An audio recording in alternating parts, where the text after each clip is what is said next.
অনেক দিন পর আয়নার সামনে আমার মুখটা দেখালাম, ভালোই লাগছে। বহুত দিন পর। ও সরি, ইন্টারভিউ দিতে মনে নেই। আসসালামু আলাইকুম, কেমন আছেন সবাই? আশা করি ভালো আছেন। আল্লাহর রহমতে আমি অনেক ভালো আছি। আমরা রেডি হয়ে বেরোয় পড়লাম এই মেঘলা আবহাওয়াও।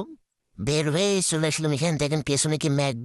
যার পরে তা বলতে বলতে হাটের এখানে আসলাম। আসার পরে এইখানে এসে চীনা পরিস্থিতি রাস্তা দিয়ে যেতে যেতে সেই চটপটে এলার দোকান দেখে ফেললাম।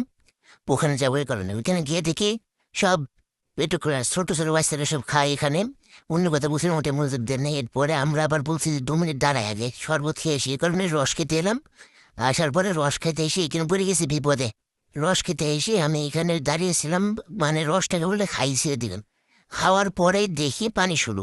এইখানে মসজিদারা বলছে যে ভাই সাই ভ্যান্ডার মুখি করেন, এটা ঝামেলা এলো পানি তাড়াতাড়িতে।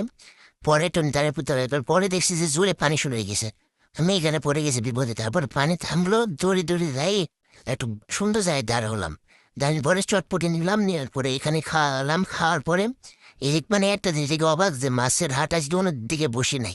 এরপরে আমরা বাড়ি যাই, যারা অবশ্যই সাবস্ক্রাইব করবেন। Bye bye.